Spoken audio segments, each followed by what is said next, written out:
നമുക്ക് ചെറുതായിട്ടൊന്ന് ഒരുങ്ങാം. വേറെ എങ്ങോട്ടല്ല, മക്കളെ സ്കൂളിൽ നിന്ന് പിക്ക് ചെയ്യാൻ വേണ്ടിയിട്ടാണ്. അതുകൊണ്ട് കാര്യമായിട്ടൊന്നുമില്ല. Moisturiser, blush, lipstick. ഈ ലിപ്സ്റ്റിക്ക് തന്നെ നമുക്ക് ബ്ലഷായിട്ട് വർക്ക് ചെയ്യും. ഇത് താത്ത പുതുതായിട്ട് തയ്ച്ചെന്ന ഡ്രസ്സാണ്. അപ്പോൾ ഇതിട്ടപ്പോൾ ഒരു കമ്മലിടാൻ ആഗ്രഹം. അപ്പോൾ അങ്ങനെ ഈ ഒരു കമ്മലും കൂടെ ഇട്ടു. അപ്പോൾ അത്രേ ഉള്ളൂ കേട്ടോ. മെയിനായിട്ട് ഇങ്ങനെ ഒരുങ്ങാനുള്ളൊരു ആഗ്രഹം വന്നത് എന്താണെന്ന് വെച്ചാൽ രാവിലെ മുതൽ പല്ലുവേദനയായിട്ട് കിടക്കുകയായിരുന്നു കേട്ടോ. ആ മെൻ്റലി ഉള്ള ഒരു ഇറിറ്റേഷനെങ്കിലും മാറട്ടെ എന്ന് വെച്ചിട്ടാണ് ഈ ഒരു ഒരുക്കം. മക്കളൊക്കെ പിക്ക് ചെയ്ത് വന്നിട്ടുണ്ട്. ഒരാൾക്ക് പനി മാറി വരുന്നതിൻ്റെ ക്ഷീണവും ഒരാൾക്ക് പനി വരാനുള്ള ഒരു ക്ഷീണവും ഉണ്ട് കേട്ടോ. ഇതിനൊക്കെ പുറമെ ഇന്ന് എന്നെ സഹായിക്കാൻ വരുന്ന ചേച്ചി വന്നിട്ടില്ല. ആകെ മൊത്തം നല്ലൊരു ദിവസമായിരുന്നു. മക്കളെ പിക്ക് ചെയ്യാൻ പോകുന്നതിന് മുന്നേ ഞാൻ അലക്കാനൊന്നും ഇട്ടിട്ടുണ്ടായിരുന്നു. അപ്പം അതൊക്കെ വന്നിട്ട് ഞാൻ വിരിച്ചിടുകയാണ് കേട്ടോ. പുറത്ത് ഒരു ബാത്റൂം ഉണ്ടാക്കുന്നതിൻ്റെ ഒരു പണി ഞാൻ പറഞ്ഞിട്ടുണ്ടായിരുന്നല്ലോ അല്ലേ.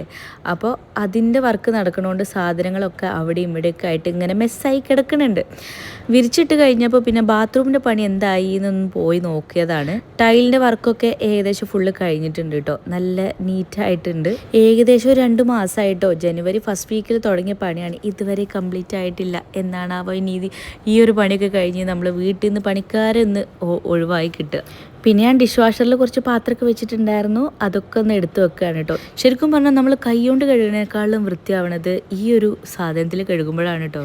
പല്ലുവേദന എന്നെ കുത്തി കുത്തി കൊല്ലണോണ്ട് തന്നെ ഞാനിന്ന് ഫുഡ് ഉണ്ടാക്കുന്ന പ്രക്രിയക്കൊന്നും കടന്നിട്ടില്ല. ഞാൻ ഫുഡൊക്കെ ഓർഡർ ചെയ്യാണ് ചെയ്തത്. അങ്ങനെ ഈവനിങ് ഫുഡൊക്കെ കഴിയുമ്പോഴേക്കും സുജി എത്തിയിട്ടുണ്ട് കേട്ടോ.